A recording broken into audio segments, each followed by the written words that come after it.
Hello friends, बहुत बहुत स्वागत है आपका स्वामी विवेकानंद इंस्टीट्यूट में। मैं डॉक्टर बीपी सिंह आपको यहाँ पर एमसीक्यूज की एक सीरीज लेकर आया हूँ और ये एमसीक्यू सीरीज ज्योग्राफी सब्जेक्ट के लिए है। मैं यहाँ पर ज्योग्राफी ऑप्शनल सब्जेक्ट पढ़ाता हूँ यूजीसी के लिए और ये ऑप्शनल की तरह से है। और मैं इस सीरीज में ये जो मैंने क्लास शुरू किया है इसमें हम कम से कम 1000 मॉडल क्वेश्चन देंगे। मॉडल क्वेश्चन का मतलब होता है कि जैसे मान लीजिए कॉन्टिनेंट ड्रिफ्ट है ना, या प्लेट टेक्टोनिक है, या फिर कोई भी टॉपिक है, उससे एक मॉडल क्वेश्चन बनाते हैं। तो कम से कम हम आपको, एग्जाम आपका दिसंबर में है, तो तब तक कम से कम 1000 क्वेश्चन हम मॉडल देंगे। और साथ में एक चीज और याद रखिएगा, साथ में हम एक आपको एमसीक्यू भी प्रोवाइड करेंगे। ठीक है, एमसीक्यू, एम सॉरी पीवाईक्यू, ये पीवाईक्यू भी रहेगा। पीवाईक्यू का मतलब होता है प्रीवियस ईयर क्वेश्चन, जो पिछले एग्जाम में क्वेश्चन आए हुए हैं उन क्वेश्चन को भी हम करेंगे। देखो, प्रीवियस ईयर क्वेश्चन बहुत बहुत बहुत इंपॉर्टेंट होते हैं। मैं आप सभी को बार बार यही बोलता हूं कि जितना ज्यादा हो सके, है ना, जितना ज्यादा हो सके प्रैक्टिस कीजिए, है ना, प्रैक्टिस कीजिए। जितना ज्यादा हो सके प्रैक्टिस कीजिए, है ना, कि जितना ज्यादा हो सके प्रैक्टिस कीजिए। प्रैक्टिस प्रैक्टिस प्रैक्टिस, इसका मतलब क्या होता है? जब आप एक क्वेश्चन सॉल्व करते हो ना, तो उसके साथ, जैसे मान लीजिए आपने एक क्वेश्चन सॉल्व किया, तो कम से कम 3 to 5 इंफॉर्मेशन आपको मिल जाती हैं। 3 to 5। अगर आप इसको गूगल से सॉल्व करते हो तो कम से कम एक क्वेश्चन करने पर आपको 10 इंफॉर्मेशन मिल जाती हैं। 10 इंफॉर्मेशन। ठीक है, तो जब आप एक क्वेश्चन सॉल्व करते हो तो उसका मतलब ये नहीं कि एक क्वेश्चन है, वो एक क्वेश्चन के साथ में 4 या 5 इंफॉर्मेशन आपको अलग से मिलती हैं और आप उनको बहुत केयरफुली, है ना, वेरी केयरफुली आप उनको समझिएगा। ठीक है, तो मैं आपसे बार बार आपसे यही बोलता हूं कि ज्यादा से ज्यादा पीवाईक्यू कीजिए, ज्यादा से ज्यादा मॉडल क्वेश्चन कीजिए, क्योंकि मॉडल क्वेश्चन और पीवाईक्यू करने के दो बहुत बड़े फायदे हैं। पहला तो फायदा है कि आपको, कि पीवाईक्यू करने से ये समझ में आता है, ठीक है, कि क्वेश्चन कैसे आते हैं एग्जाम में, एग्जाम का पैटर्न समझ में आता है, किस लेवल के क्वेश्चन आते हैं। यानी हम लोग प्लेट टेक्टोनिक तो पढ़ते तो जा रहे हैं, क्योंकि प्लेट टेक्टोनिक 12th में भी है, प्लेट टेक्टोनिक आपके ऑनर्स में भी है, प्लेट टेक्टोनिक आपके मास्टर में भी है, और प्लेट टेक्टोनिक आपके यूपीएससी में भी है, हर जगह है प्लेट टेक्टोनिक। बट यूजीसी में क्वेश्चन किस ट्रैक पे आते हैं, किस लेवल पे आते हैं, कौन कौन से सेक्शन से वो उठाते हैं, ये हमें तब पता चलेगा जब हम पीवाईक्यूज करेंगे। तो ठीक है, चलिए बिल्कुल टाइम अपना जाया ना करते हुए सीधे हम लोग क्वेश्चन पे आते हैं। चले, पहला क्वेश्चन है, हाँ, पहला क्वेश्चन है, विच of the following is not type of landform. देखो, जब भी आप क्लास करें ना, आप कॉपी पेन साथ लेके बैठें, कि जो चीजें हम ऐड इंफॉर्मेशन आपको देते हैं ना, वो आप नोट डाउन करते जाएं। देखो, पीवाई क्यू करने का या क्वेश्चन एमसीक्यू करने का यही फायदा है कि जो क्वेश्चन है वो तो है ही है, साथ में अगर एडिशनल इंफॉर्मेशन है, कोई एडिशनल इंफॉर्मेशन है, तो उसको जरूर आप नोट करें, ताकि कमिंग एग्जाम में वो आपके काम आएगी, आपको सपोर्ट करे। ठीक है, इसमें लिखा हुआ है विच of the following is not type of platform. इनमें से कौन सा लैंड फॉर्म का टाइप नहीं है? लैंड फॉर्म जानते हो, लैंड फॉर्म का मतलब होता है जो सरफेस पे है। लैंड फॉर्म का मतलब होता है माउंटेन, लैंड फॉर्म का मतलब होता है प्लेट्यू, है ना, लैंड फॉर्म का मतलब होता है प्लेन, लैंड फॉर्म का मतलब होता है आइलैंड, लैंड फॉर्म का मतलब होता है वैली, लैंड फॉर्म का मतलब होता है ट्रेंच, है ना, ट्रेंच, और लैंड फॉर्म का मतलब होता है रिज। तो यानी variation on earth surface, earth surface पर जो भिन्नताएं हैं, माउंटेन है, रिवर है, ग्लेशियर है, ये सभी की सभी क्या है? लैंड फॉर्म है, वो आकृतियां हैं। लेकिन क्लाउड्स, है ना, जो बादल है ना, cloud is not land form, cloud किससे रिलेट करता है? क्लाउड रिलेट करता है एटमॉस्फेयर से, है ना। क्लाउड क्लाउड रिलेट करता है एयर से, क्लाउड रिलेट करता है क्लाइमेट से, ठीक है। तो ये है, तो समझ गए इसका आंसर क्या होगा? बादल। तो बाकी जो है पर्वत भी है, नदी भी है, ग्लेशियर भी है, लैंड फॉर्म, क्लाउड नहीं है। क्लाउड किससे रिलेटेड करता है? एटमॉस्फेयर से, एयर से और क्लाइमेट से, ठीक है। तो ये बातें समझ में आ गई। क्लाउड किससे करता है? आपको पता है कि क्लाउड किस लेयर में बनते हैं एटमॉस्फेयर के, यही तो एडिशनल इंफॉर्मेशन है। ध्यान समझ रहे हो ना मेरी बात? एडिशनल इंफॉर्मेशन क्या है कि हमने बोला कि क्लाउड सबसे ज्यादा कहां बनते हैं या क्लाउड कहां होते हैं, तो एटमॉस्फेयर की ट्रोपोस्फियर लेयर में होते हैं। ध्यान लिख लीजिए इसको, ट्रोपोस्फियर, ट्रोपोस्फियर, ट्रोपोस्फियर लेयर में होते हैं बादल, जिनको हम कहते हैं क्षोभ मंडल। तो ये नोट कर लीजिए, ठीक है। क्षोभ मंडल में होते हैं क्लाउड, ठीक है। क्षोभ मंडल में होते हैं क्लाउड। और क्लाउड में क्या क्या शामिल होता है? क्लाउड में शामिल होता है ह्यूमिडिटी, या कह सकते हैं वाटर ड्रॉप, वाटर ड्रॉप शामिल होता है, और डस्ट पार्टिकल शामिल होता है। तो दो चीजें होती हैं क्लाउड्स में, डस्ट पार्टिकल और ह्यूमिडिटी यानी वाटर। तो ध्यान रखना है क्लाउड कहाँ बनते हैं, ठीक है, ये चीजें हैं। तो चलो ये तो आपको क्लियर हो गया कि माउंटेन, आपको पता है ऐसी लैंडफॉर्म होता है जिसकी ऊंचाई 600 मीटर या 500 मीटर से ज्यादा होती है। कहाँ से? सी लेवल से। यही तो एडिशनल इंफॉर्मेशन है ना, यही है। माउंटेन क्या है? माउंटेन एक ऐसे लैंडफॉर्म है जिनकी ऊंचाई 500 या 600 सी लेवल से ऊपर है, that is called as a landform. River आप जानते हो, floating water of, floating water in particular direction. River क्या होता है? Floating water in particular direction is called as a river. Glacier क्या होता है ना? Floating of ice, floating of ice, ठीक है, या storage of ice naturally is called as a glacier. तो क्लियर होगी बात कि माउंटेन क्या है, रिवर क्या, ग्लेशियर क्या, क्लाउड क्या। चलिए नेक्स्ट क्वेश्चन पे बात करते हैं। अगर आपको ये वीडियो फास्ट लगता हो तो रुक रुक कर आपको देख लेना, क्योंकि हमने डेफिनेशन बताई है कि ग्लेशियर क्या है। ऐसे मैं आपको सारी डेफिनेशन बताता हूँ, थोड़ी सी जल्दी करूंगा क्योंकि टाइम कम है, 40 से 35 40 मिनट में वीडियो को खत्म करना है और क्वेश्चन है, तो आपको रोक कर वीडियो को देख के समझना है। चले नेक्स्ट क्वेश्चन देखते हैं। Which of the following is not the geomorphic process? Geomorphic process कौन सा नहीं है? तो जियोमॉर्फिक प्रोसेस जो है, ये थ्योरी दी है M. W. M. डेविस ने, है ना। W. M. डेविस यानी विलियम मॉरिस डेविस ने, विलियम मॉरिस डेविस यूएसए के जोग्राफर हैं, उन्होंने प्रोसेस शब्द दिया है।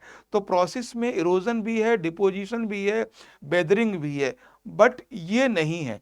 तो राइट आंसर क्या होगा? Plate tectonic. तो कभी आपसे क्वेश्चन बने कि व्हाट इज द प्रोसेस, तो प्रोसेस में तीन चीजें शामिल हैं, कौन सी? इरोजन, वेदरिंग और डिपोजिशन, ठीक है। ये तीनों को कहते हैं प्रोसेस। ये विलियम मॉरिस डेविस ने बोला है, और Davis is called as a father of geomorphology. Davis is called as a father of geomorphology. और डेविस साहब ने एक थ्योरी दी है जियोमॉर्फिक साइकिल या इरोजन साइकिल। मैं यहाँ पे लिख देता हूँ इरोजन साइकिल, ये भी क्वेश्चन अभी बन सकता है, इरोजन साइकिल, ठीक है, इरोजन साइकिल। चलिए क्लियर हुआ। इसमें आंसर क्या है? कौन सा जियोमॉर्फिक प्रोसेस नहीं है? Plate tectonic. प्लेट टेक्टोनिक के बारे में आपको पता है, ये थ्योरी दी थी तीन लोगों ने, MC केंजी, पार्कर और, है ना, तीन लोग, मॉर्गन, पार्कर, MC केंजी, तीन लोगों ने दी थी थ्योरी। आगे हम इस पे बात करेंगे। विच of the following is a type of erosion, इनमें कौन सा इरोजन का टाइप है। इरोजन का मतलब क्या होता है, जैसे मान लीजिए ये कोई चट्टान है, ये मिट्टी है, ये मिट्टी है, अगर यहाँ से ये मिट्टी हटती है, इरोड होती है, मतलब इलिमिन यहाँ से डिलीट होती है, खत्म होती है, अगर मिट्टी को हटा दिया जाता है तो उसको कहते हैं इरोजन, है ना। शिफ्टिंग ऑफ रॉक्स या shifting of soil is called as a erosion, किसी चीज का टूटना इरोजन कहलाता है। तो abrasion, solution, deflation, they are all example of erosion. तो आंसर इज डी, डी है ना। इरोजन समझते हैं ना, erosion is a process, erosion is a part of denudation, geography वाले समझते होंगे। नेक्स्ट बात करते हैं, which of the following is type of deposition, इनमें कौन सा डिपोजिशन का पार्ट है। डिपोजिशन आप जानते ही हैं, जैसे कोई ये एरिया है, यहाँ कोई चीज जमा हो जाए, इस एरिया में कोई चीज जमा हो जाती है, तब हम उसको कहते हैं इरोजन, इसको क्या कहते हैं, इरोजन, ठीक है। तो सॉरी, इसको कहते हैं डिपोजिशन। और डिपोजिशन किस किस से हो सकता है, देखो डिपोजिशन विंड से हो सकता है, डिपोजिशन फ्लोटिंग वाटर से हो सकता है, डिपोजिशन ग्लेशियर से हो सकता है, और डिपोजिशन वेव्स ओशनिक वेव से हो सकता है, ठीक है, ओशनिक वेव से हो सकता है। तो तीन चार चीजों से डिपोजिशन हो सकता है, किस किस से, विंड से, हवा से, फ्लोटिंग वाटर यानी बहते हुए जल से, और ग्लेशियर से, और वेव्स ओशनिक वेव से, समुद्री लहरों से, ठीक है। तो इस तरह से ये हो सकता है। क्लियर हुई मेरी बात, ठीक। चलिए अब देखते हैं हम, ये आंसर क्या है, इसमें सभी सही हैं, alluvial soil, delta, moraine, all of these, ये सारे के सारे जो हैं निक्षेपण का उदाहरण हैं। ओके, नेक्स्ट बात करते हैं, which of the following is a type of fold mountain, इनमें से कौन सा फोल्ड माउंटेन। आपको पता है कि माउंटेन तीन टाइप के होते हैं, ठीक है, माउंटेन तीन टाइप के होते हैं, कौन कौन से टाइप के, पहला फोल्ड माउंटेन, दूसरा वॉल्केनो माउंटेन, और तीसरा क्या, block mountain. Okay, block mountain. तो ध्यान रखना है कितने टाइप के माउंटेन हैं, तीन टाइप के, फोल्ड माउंटेन, वॉल्केनो माउंटेन और ब्लॉक माउंटेन। यहां बात हमने की है फोल्ड माउंटेन की। तो फोल्ड माउंटेन, हिमालय भी फोल्ड है, आल्प्स पर्वत, आल्प्स पर्वत कहां पर है, यूरोप में, हिमालय कहां पर है, इंडिया और एशिया के बीच में, आल्प्स पर्वत यूरोप, रॉकी पर्वत कहां पर है, नॉर्थ अमेरिका में, अलास्का में, और ऑल ऑफ दीज, इसके सभी आंसर सही हैं। तो मेरी बात समझ गए कि फोल्ड माउंटेन क्या होता है, समझिए सीधा सा, माउंटेन क्या होता है, ऐसा लैंडफॉर्म जिसकी ऊंचाई सी लेवल से 500 मीटर ज्यादा हो, ठीक है। जैसे मान लीजिए ये ओशियन है, यहाँ से इसको हम कहते हैं सी लेवल, यानी ऊपर वाला जो पार्ट है ये है सी लेवल। तो ऐसा माउंटेन जिसकी हाइट जो है वो 500 मीटर से ज्यादा हो, इसको हम कहते हैं माउंटेन। और माउंटेन तीन टाइप के होते हैं, ब्लॉक माउंटेन, फोल्ड माउंटेन और वॉल्केनो माउंटेन। आगे अब इनकी बात करेंगे। ये सारे के सारे हिमालय एशिया में है, आल्प्स पर्वत यूरोप में है, और Rocky mountain Alaska north America में है। इसका आंसर होगा डी, यानी सभी सही है। चलिए नेक्स्ट क्वेश्चन देखते हैं, which of the following is type of block mountain, इनमें से कौन सा ब्लॉक माउंटेन का भाग है, ठीक है। ब्लैक फॉरेस्ट ये ब्लॉक माउंटेन है, बिल्कुल सही है। सॉल्ट रेंज ये भी ब्लॉक माउंटेन है, और विंध्याचल एंड सतपुड़ा ये भी ब्लॉक माउंटेन है। इनमें भी डी आंसर है, यानी सभी के सभी ये ब्लॉक माउंटेन है, ब्लॉक माउंटेन। अब आपका क्या काम बचता है, आपका काम ये बचता है कि भाई इन माउंटेन्स को आप गूगल में देखें कि फॉरेस्ट, ब्लैक फॉरेस्ट माउंटेन कहां पर है, सॉल्ट रेंज कहां पर है, देखो तभी तो पता चलेगा ना। एक बात मैं आपको बता दूं, अगर आप एक चीज ढूंढने जाओगे, एक चीज गूगल में, तो आपको वहां पे 5 चीजें और मिलेंगी, बस थोड़ा सा ध्यान अपना उस पे ही रखना, गूगल पे ही रखना, ठीक है। तो डी आंसर है।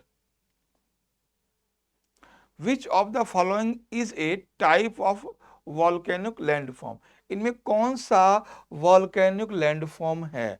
लैंडफॉर्म वॉल्केनिक का मतलब है कि जो लावा से या मैग्मा से कौन कौन से लैंडफॉर्म बने हैं। मैं आपको क्लियर कर दूं, जब भी लैंडफॉर्म बनते हैं ना, वो लावा से ही बनते हैं, सॉरी,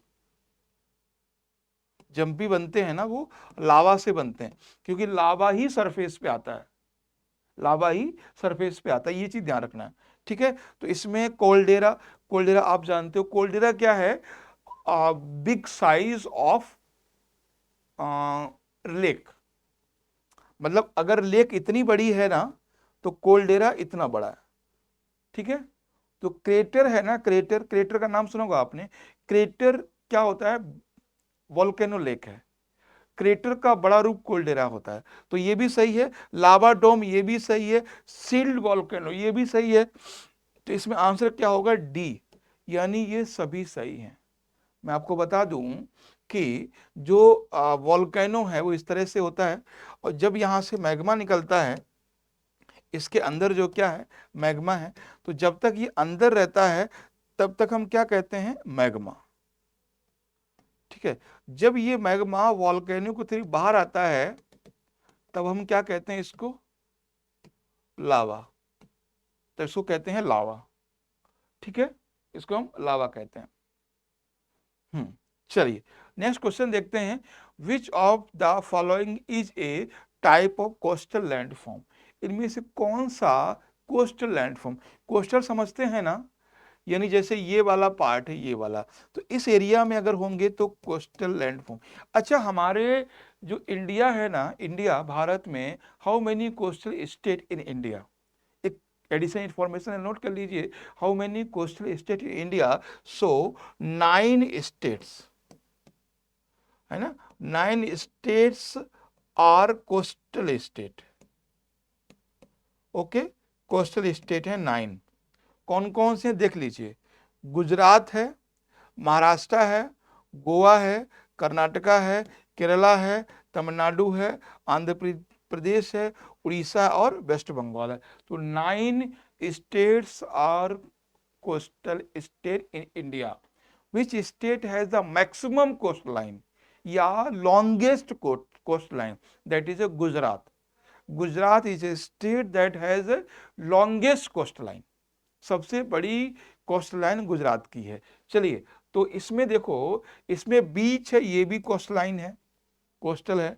अब इसमें देखो क्लिफ है, ये भी है, क्लिफ है, ये भी है, ऐश्वर्य है, ये भी है, और ये, यानी इसका आंसर क्या होगा, डी, सभी इसमें सही हैं। जितनी की जितनी भी लैंडफॉर्म हैं वो सभी के सभी कोस्टल लैंडफॉर्म, ठीक है। ऐश्वर्य का मतलब क्या होता है, भारत में 2 नदियां हैं जो ऐश्वर्य बनाती हैं, कौन कौन सी, ताप्ती और नर्मदा। देखो ऐश्वर्य का मतलब ये होता है, जैसे कोई नदी, जैसे क्या होता है, देखिए जैसे मान लीजिए गंगा ये है ना, तो गंगा क्या होता है, यहाँ पे आती है तो एक डेल्टा बनाती है, ऐसे करके एक डेल्टा बनाती है यहाँ पर, और ऐसी नदी जो डेल्टा ना बना के सीधे गिर जाती है उसको हम कहते हैं ऐश्वर्य।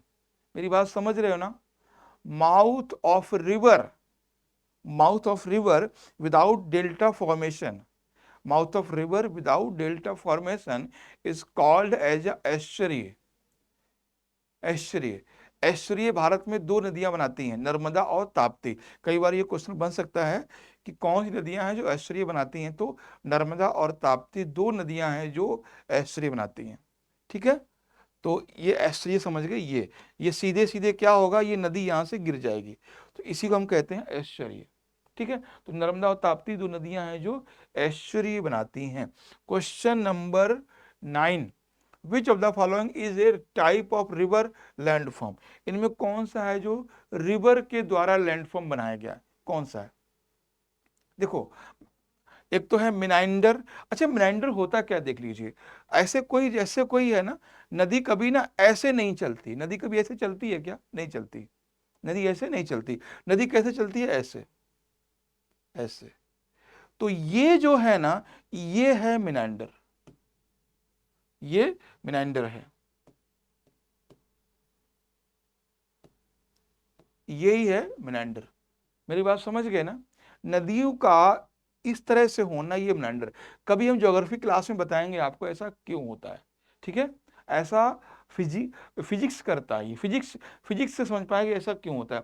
कई बार जब रिटन एग्जाम होता था ना यूजीसी का, तो पूछा जाता था कि नदियां मिनांडरिंग क्यों करती हैं, या नदियां, इसको हिंदी में कहते हैं विसर्प। अच्छा, इधर विसर्प लिखा नहीं है, हिंदी में कहते हैं इसको विसर्प, इस तरह से इसको ना विसर्प कहते हैं, विसर्प। तो ये विसर्प है, हिंदी में लिख दिया सेम। तो तो मेंडर भी बनाती हैं, डेल्टा बनाती हैं, वाटरफॉल झरना तो बनाती हैं ना। तो इसमें क्या होगा, डी आंसर है, यानी नदियां सभी लैंडफॉर्म बनाती हैं ये। चलें नेक्स्ट देखते हैं, which of the following is the over outer most layer of earth. ये बहुत इजी क्वेश्चन है ना। पृथ्वी की सबसे ऊपरी लेयर कौन सी है? थोड़ी सी मैं बात कर लूं। देखो पृथ्वी में 3 लेयर हैं, ठीक है, 3 लेयर हैं, है ना, 3 लेयर इस तरह से। हम्म। अब देखो, मैंने, आप सोच रहे हो कि सर आपने बताई थी 3 और बना दी इसमें 4, ठीक है। तो सबसे जो बड़ी परत है, सबसे ऊपरी परत है, इसको हम बोलते हैं क्रस्ट, CRUST, क्रस्ट। उसके बाद हम इसको बोलते हैं मेंटल, मेंटल। अब इसको बोलते हैं कोर, ठीक है। कोर एक्चुअली 2 पार्ट में डिवाइड है, आउटर कोर और इनर कोर। ये जो इनर कोर है ना, ये सॉलिड फॉर्म में है, ये सॉलिड है, ठीक है, ये सॉलिड फॉर्म में है। तो आउटर कोर भी है, आउटर कोर और आउटर कोर और इनर कोर, ठीक है, इनर कोर, इनर कोर। तो वो कोर का ऊपरी भाग, तो ये सॉलिड है, ये लिक्विड है, ये भी लिक्विड है, ये सॉलिड है, ये लिक्विड है, ये भी लिक्विड है, और ये वाली जो है ये सॉलिड है, ये सॉलिड है। तो मेरी बात समझ गए कि पृथ्वी के अंदर 3 लेयर हैं, क्रस्ट, क्रस्ट है, क्रस्ट है, मेंटल है, और कोर है। कोर 2 पार्ट में है, इनर क्लियर, इनर कोर और outer core. Inner core solid है, आउटर कोर लिक्विड है, ठीक है। तो इसमें क्या होगा, पूछा है अपर मोस्ट, आउटर मोस्ट, सबसे बाहरी लेयर कौन सी है? तो बाहरी लेयर तो यही होगी ना। तो क्या होगा आंसर इसका, ए, ठीक है। बाकी मैंने आपको बता दी कि लेयर 3 प्रकार की हैं, crust, mental, core. Core 2 part में है, क्रस्ट सॉलिड है, मेंटल लिक्विड है, आउटर कोर भी लिक्विड है, मगर इनर कोर है वो सॉलिड है, ठीक है। ये चले नेक्स्ट पॉइंट बात करते हैं, लैंडस्लाइड इन्वॉल्व। लैंडस्लाइड कैसे होता है, ठीक है। तो लैंडस्लाइड देखो क्या होता है, इसमें पूछा कि लैंडस्लाइड कैसे होता है। तो down slope movement, individual rock block which is usually not precipitate. ऐसा ये भी सही नहीं है। रैपिडली, बड़े तेजी के साथ, है ना, मास ऑफ डेविड, ऐसा भी नहीं है। Slow to very rapid movement of water situated rocks. इसमें क्या होता है ना कि स्लो टू वेरी रैपिड, इसमें लैंडस्लाइड जब भी होता है ना बहुत स्लो होता है, जब भी होता है। तो इसका स्लो, है ना, slow flowing down slope message of rocks David situated with water. तो इसका राइट आंसर ये होगा कि पानी से संतृप्त चट्टानी मलबे का धीमी गति से बहने का समूह। तो ये होगा लैंडस्लाइड। अगर कोई भी रॉक्स टूटती है और स्लोली स्लोली वो एक प्लेस से दूसरी सांसे तक जाती है, तो उसको हम बोलते हैं लैंडस्लाइड। आपको पता है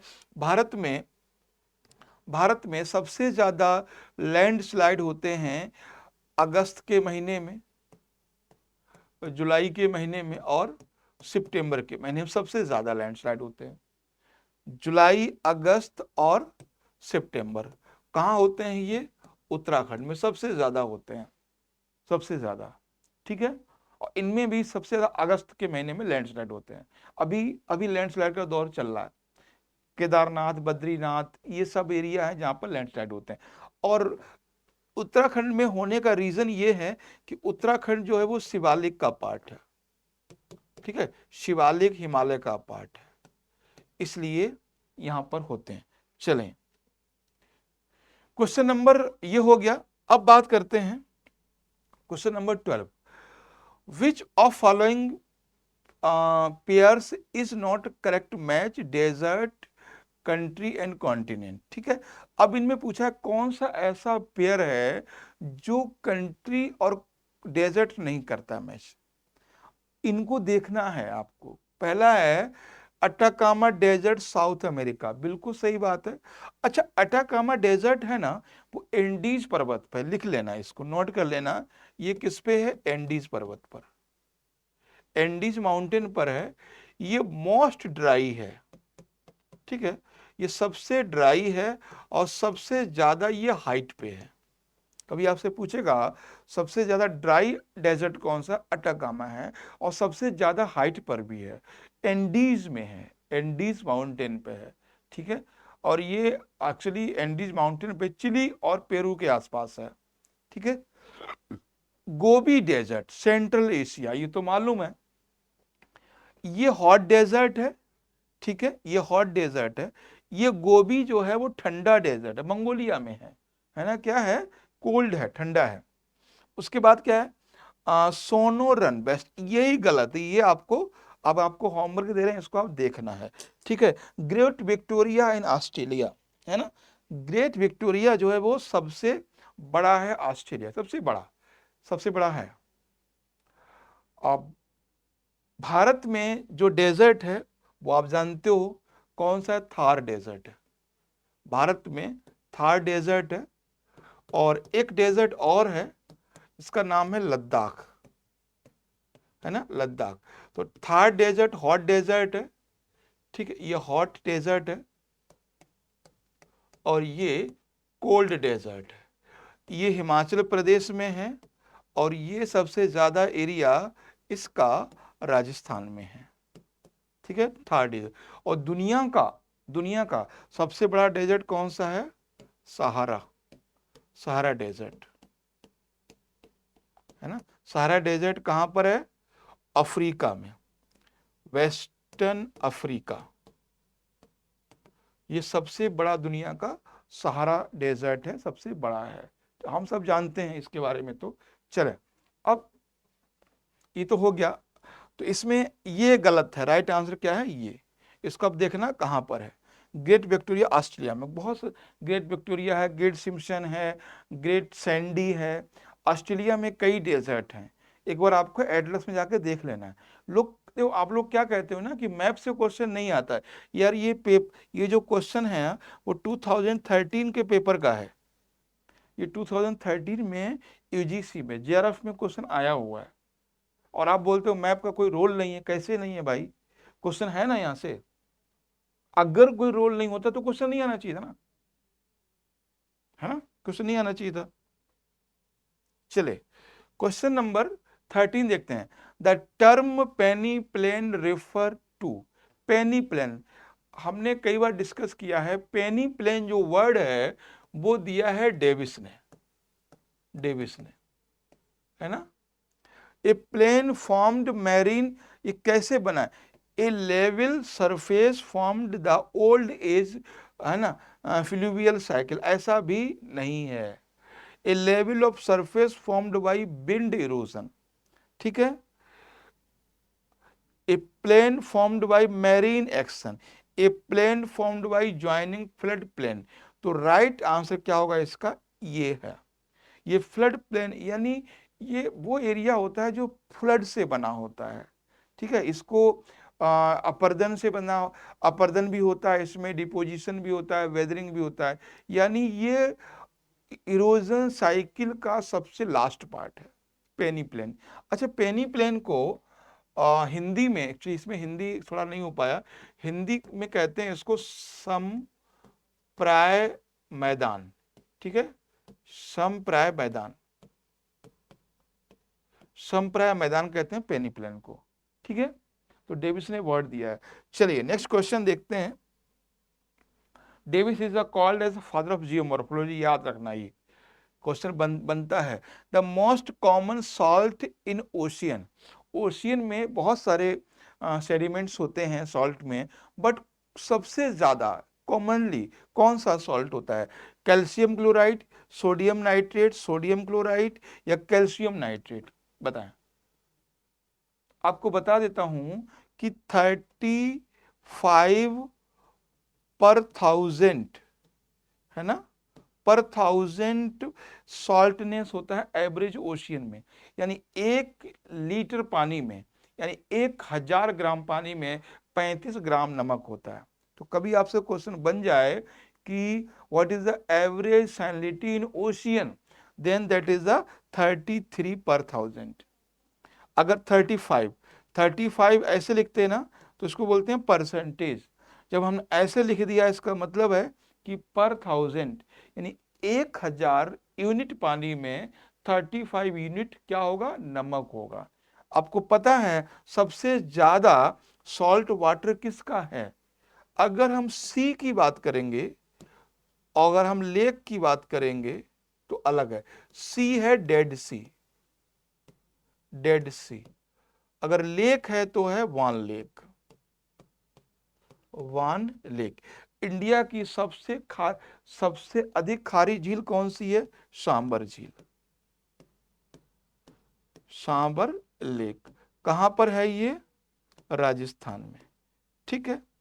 भारत की सबसे बड़ी लेक कौन सी है? चिल्का लेक। ये सारे सारे पॉइंट ना नोट करते जाना, ये एग्जाम में पूछे जाएंगे भाई। चिल्का लेक, ठीक है, चिल्का लेक ये सबसे बड़ी लेक है, चिल्का लेक। तो सबसे कॉमन सोडियम कौन सा है इसमें? सोडियम क्लोराइड, है ना। तो ये सी आंसर है। तो मैंने आपको बता दिया, 3-4 बातें मैंने बताई एक्स्ट्रा, कि सबसे ज्यादा कॉमन सोडियम कौन सा है? सोडियम क्लोराइड है। और एवरेज सैलिनिटी कितनी होती है? 35 पर थाउजेंड एवरेज है। सबसे ज्यादा अगर सॉल्टी सी पूछा जाता है तो वो डेड सी है, जॉर्डन के पास में। अगर सबसे सॉल्ट वाटर पूछा जाता है तो वान लेक है। वान लेक की जो सॉल्टनेस है वो लगभग 330 है। क्या है? सॉरी, ये 330 पर थाउजेंड है, लगभग पर थाउजेंड, यानी 1 लीटर पानी में लगभग 300 ग्राम नमक है डेड सी में, नहीं सॉरी बान लेक में। और डेड सी में थोड़ा कम है, एरिया ज्यादा है। बान लेक कहां पर है? टर्की में, इंपॉर्टेंट है, ध्यान रखना। बान लेक लिख लीजिए, जो बान लेक है ना वो कहां पर है? टर्की में। तो एडिशनल इंफॉर्मेशन है ना, तो ये टर्की में है, वान लेक टर्की में। चलिए अब क्वेश्चन देखते हैं next. In the hydrological cycle vaporization is preceded by, यानी जल विज्ञान चक्र में बाष्पीकरण पहले होता है किसमें? क्लाउड्स में, प्रेसिपिटेशन में, हीट में, कंडेंसेशन में? नहीं, हीट में। तो राइट आंसर क्या होगा इसका? हीट होगा। आपको मैं बता दूं कि जो पानी है वो 71%, 71% कहां पर है? ओशियन में है। ओशियन में पूरे ओशियन में है पानी पर, एरिया पर, ठीक है। अगर पूछा जाए कि टोटल पानी कितना है तो लगभग 99%। चलिए वो बाद की बात है, कभी देखते हैं उसमें। Hydro which of the following occupy trophic level in food chain, सबसे अधिक ट्रॉफिक स्तर पर फर्स्ट नंबर पर कौन है? यानी ट्रॉफिक लेवल पर सबसे फर्स्ट नंबर पर कौन है, यानी सबसे ज्यादा एनर्जी कहाँ होती है? बैक्टीरिया, है ना, कैर्बेनिरोस, प्राइमरी कंज्यूमर या प्लांट्स? तो सबसे ज्यादा ट्रॉफिक लेवल होता है, वो होता है प्लांट्स में, ठीक है। प्लांट्स यानी जो, इनको हम क्या कहते हैं? प्रोड्यूसर। तो सबसे ज़्यादा ट्रॉफिक लेवल प्लांट्स में होता है, ये ध्यान रखना है। ये क्वेश्चन है बायोलॉजी टाइप से, ठीक है, तो प्लांट्स में होता है। उसके बाद हम देखते हैं which of the following region is known as the carbon sink of the globe. इनमें से किस क्षेत्र की विश्व कार्बन सिंक कहा जाता है? सबसे ज्यादा कार्बन सिंक कहाँ होता है? कार्बन सिंक का मतलब होता है सबसे ज्यादा कार्बन को काउंटर कौन करता है, सबसे ज्यादा ऑक्सीजन रिलीज कौन करता है? Antarctica, savanna, north west of Europe या ट्रॉपिकल रेन फॉरेस्ट? सबसे ज्यादा कार्बन सिंक जो होता है वो होता है tropical rain forest. Tropical rain forest कौन पे है सबसे ज्यादा? सेलवास, है ना, सेलवास, सॉरी सेलवास। सेलवास कहां पर है? ये साउथ अमेरिका में, और स्पेशली ये कहां पर है? ब्राजील में, ठीक है, कुछ आसपास एरिया में भी है सेलवास, ठीक है। सेलवास को अमेजन वन भी कहते हैं। तो कार्बन सिंक सबसे ज्यादा सेलवास में होता है। क्वेश्चन नंबर 18 है, who among the following expounded the concept that the present is the key of the past? किसने कहा है कि the present is the key of past? जो प्रेजेंट है ना वो भूतकाल की कुंजी है। यानी जो आज चीजें दिखती हैं उससे पता चलता है कि आपका भूतकाल कैसा रहा है। ये किसने बोला है? ये यूएसए के जोग्राफर हैं, इनका नाम है जेम्स हटन, ठीक है। तो इसमें है सी है ऑप्शन, ठीक। अगर हम बात करें which of the following migration stream experience to maximum migration in India? सबसे ज्यादा माइग्रेशन कहां पर होता है? सबसे ज्यादा माइग्रेशन रूरल टू रूरल होता है, रूरल टू अर्बन होता है, अर्बन टू अर्बन होता है, या अर्बन टू रूरल होता है? ये बहुत फेमस क्वेश्चन है, मोस्टली लोग इसका आंसर ये लगाएंगे, लेकिन ये आंसर गलत है। सबसे ज्यादा माइग्रेशन रूरल टू रूरल होता है। अब आप सोच रहे होंगे ऐसा क्यों है? जो शादी होती है ना वो गांव से गांव में होती है। आप अपने फैमिली में देखिए, दादा दादी छोड़िए, है ना, अपने चाचा की, अपने भाई की देखिए, अपने पिताजी की देखिए, शादी गांव से गांव में हुई है। तो सबसे ज्यादा माइग्रेशन रूरल टू रूरल होता है, ठीक है, ये बात ध्यान रखना है। और सबसे कम माइग्रेशन अर्बन टू विलेज होता है। ये तो सब जानते ही हैं, शहर से गांव कौन जाना चाहता है। The number of children the dying first year of their birth per 1000 live birth in a year is called. यानी एक वर्ष में प्रति 1000 जीवित जन्मों पर उनके जन्म से पहले वर्ष में मरने वालों की संख्या क्या कहलाती है? वो कहलाती है शिशु मृत्यु दर, IMR, इन्फेंट मोर्टेलिटी रेट। यानी ऐसे बच्चे जो पैदा होने से 1 साल के अंदर इनकी डेथ हो जाती है, ठीक है, 1000 में, तो वो कहलाती है इन्फेंट मोर्टेलिटी रेट, शिशु मृत्यु दर, ठीक है। अब देखना आपको गूगल में क्या करना है, अभी वर्तमान में कितनी है, ये क्वेश्चन बन सकता है। हालांकि क्वेश्चन ये ह्यूमन ज्योग्राफी का है, लेकिन क्वेश्चन ये बन सकता है ना। मैंने क्या बोला, क्वेश्चन अगर आप 20 क्वेश्चन किए हैं तो 20 का मतलब है 20 × 5, आपको पास 100 क्वेश्चन हो गए अगर सही से आप देखोगे तो। अब इसीलिए क्वेश्चन को एग्जाम्पल ले लीजिए। अब आप देख सकते हो ना कि इस समय कितनी है, तो पहला क्वेश्चन हो गया कि कितनी है, पहला क्वेश्चन तो ये बन गया। दूसरा क्वेश्चन ये बनेगा कि मैक्सिमम किस राज्य की है, मैक्सिमम किस स्टेट में है, मिनिमम किस राज्य की है, मिनिमम किस राज्य की है, वर्ल्ड में सबसे ज्यादा कहां पर है ना। तो 4-5 क्वेश्चन ऐसे हो जाते हैं। यानी हर क्वेश्चन के साथ में आपको 5 फैक्ट मिलेंगे। आज आपने 20 क्वेश्चन जरूर किए हैं, लेकिन ये 20 क्वेश्चन 100 क्वेश्चन के बराबर है। आप ईमानदारी से कॉपी पे लेके गूगल में सर्च करते हुए, देखते हुए, क्लास को देखते हुए, जो मैंने एडिशनल इन्फॉर्मेशन दी है उसको देखते हुए लिखते जाइए, पॉइंट बनाइए, आपका बहुत अच्छा नोट्स बनेगा। ठीक है, तो हम लोग कल मिलते हैं नेक्स्ट क्लास में। ये हमारी सीरीज जारी रहेगी। ठीक है, और बाकी वीडियो जो मैं करा रहा हूँ वो आप प्लेलिस्ट में देख सकते हैं। Thank you.